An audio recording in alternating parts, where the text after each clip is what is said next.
What's up? BigHerc916, positivity, motivation, never settle for average. I always try to put out a message to elevate you guys' consciousness and to look at a bigger picture. And, I talk about the hip hop industry and how you got these millionaire rappers and they're still promoting gang activity. And, most of the guys I knew that were really trying to get out the game, who are real gangsters, once they got to a certain point, they kind of like left that shit alone. They weren't trying to push something that they were born into or felt like they were, by default involved with, because the goal for a lot of these guys was to get out the hood. But if you look at like just the push in the music and how they clown black culture with just the ignorance and stupidity, like the more slutty you can be, the dumber you can be, the more unintelligent you can talk, the the more violent you are, the bigger your bag, the bigger your advancement. Check it out.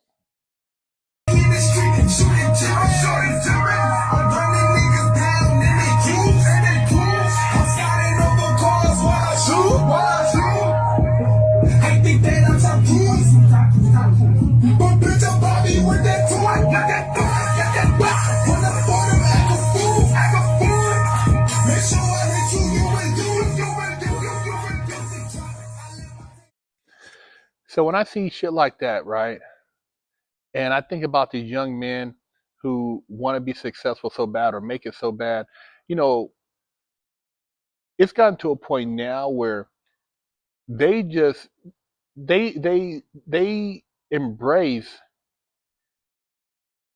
a level of ignorance that equates with stupidity, lack of father, single parent, um,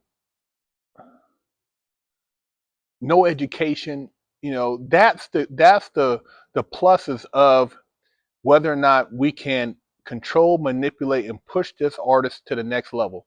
Because if you have a strong household, your family has a religious or spiritual belief, you have a father in the house, you're very intelligent, and you have really good wordplay. You can use uh, adjectives in a way that you blend together sentences that kind of leave the listener puzzled. You have a really deep vocabulary. You can make a lot of references to the culture and history and tie it into just cool references. They don't want that. That's what it used to be. Listen to old school Rakim. Listen to an EPMD or special ed or um, Brand Nubians, Jungle Brothers, KRS-One. It wasn't all about, it was reality rap to a degree because you would talk about your neighborhood, but like just intelligent lyrics where you would listen to like, man, how do you come up with that? Where did he get that from? And you had brothers that were talking about references to the Quran, or guys who were talking about uh, Nefertiti, or things about Africa, or things about Egypt. It was like, the conversations was very intelligent, and it kind of made you like, wait a minute. And for you youngsters out there, if you go back to like the late 80s, the early 80s, a lot of guys, they were still wearing gold chains and stuff, but a lot of guys also had the um, the African continent on a leather chain around their neck, right? And used to wonder like, what does that mean? Why they have the African continent? Blah blah blah blah blah. And not to get too deep into that, but it was a sense of like a unity thing. And rather than me shoot you, or rather than me, sweat you over where you're from, that would be like a thing where, oh, what's up, my brother? It would almost be like a diffuser. It would diffuse the situation. And guys were more into like, back then it was dancing, you know. You would have maybe, somebody uh get into a little altercation, but it would be like, hey man, oh he's tripping. Oh, look man, let me go talk to him, man. You guys work it out. And it was very diplomatic. It wasn't as savage, you know. And I just think a lot of that has been promoted by a lot of what they push on the hip hop, because people say, yeah, their music, this, you ain't gotta, it doesn't make you do this and do that. It does, man. Young people are very influential. They're not mentally developed. I've been around these kids, man. I've been around kids 14, 15. They're not mentally developed.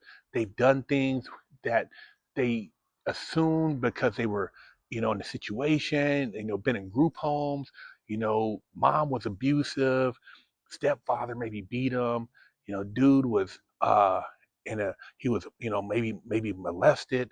Man, all these different things. I've been around these dudes, and like, you tie that in with the music, and then behavior wise, you have a recipe for somebody who's bound for the penitentiary or life of crime, unless you get somebody who kind of can pull you out of there and be more of an influence than the music and what you see outside of your household.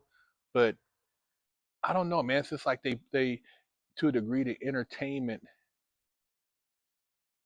uses a lot of our young people to parade around and exploit. And you say, well, and I say it's not everybody, but there is good music, but you don't see it being promoted as much. There's a handful, and I think like, there's a lot of talented rappers out there. I love hip hop, but when I see like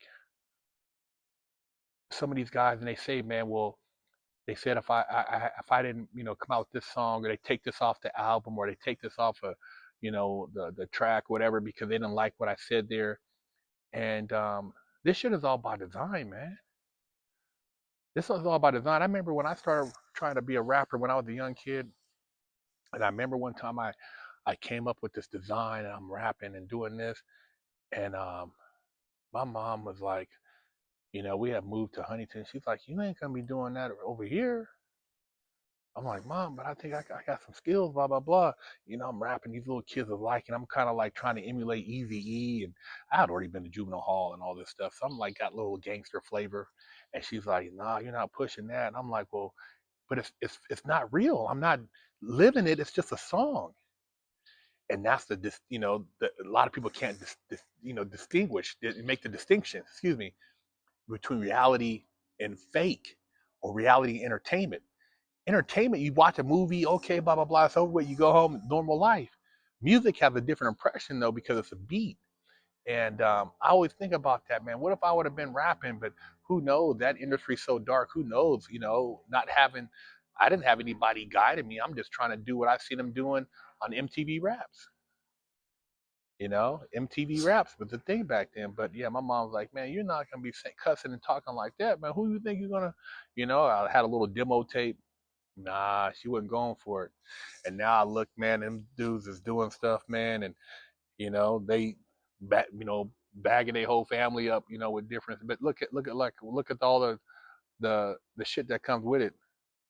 Shootouts, gang stuff, every other probably week or so, there's a rapper either catching a case or getting murdered. Every other week. Sad, man. I hope our people can wake up. I love the culture, man. I like to see um, people winning in general. And when I say the culture, I say that because,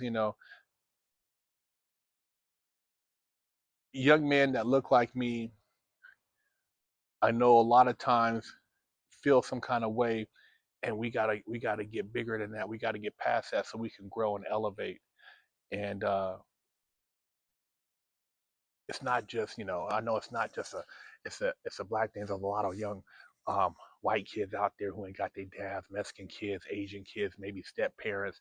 You all go through it, and we all look for something to find some type of uh, direction. And a lot of time it's through music, it's through the streets, it's through guys we see in the neighborhood. But yeah, man, I just try to put this out here to help you guys, and I hope it does to some degree make you think a little bit different, man. BigHerc916. Hit that like, subscribe button. Helps the channel.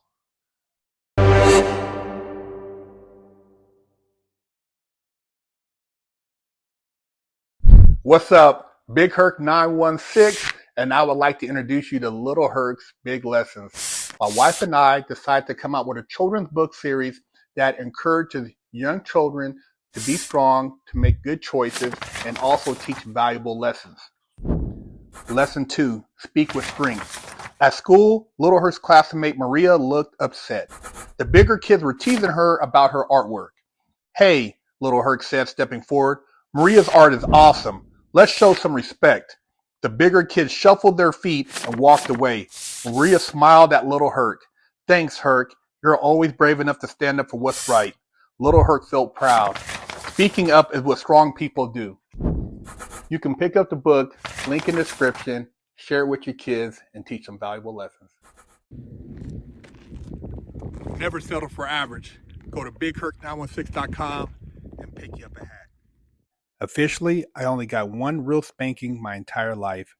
My mom did the best a 14-year-old could do, raising me with love and instilling values that will last a lifetime. I was a straight A student and lived to make her happy. So how did I go astray? A horrible stepdad that stole my self-worth and invoked fear turned me into a person that I struggled to overcome. From skateboarding to selling drugs, gang banging in juvenile hall, I got caught the same way many young promising men get caught up. I struggled to find my identity, getting mixed up in shootouts, crime, and the adult entertainment industry. This roller coaster continued as I juggled college, hustling, and Hollywood, eventually catching a federal bank robbery case. I found redemption in prison while serving a 120-month federal sentence and came out a man on a mission. I became a social media influencer with over 500 million views on YouTube and a life coach mentoring people all over the world. This is my journey against all odds.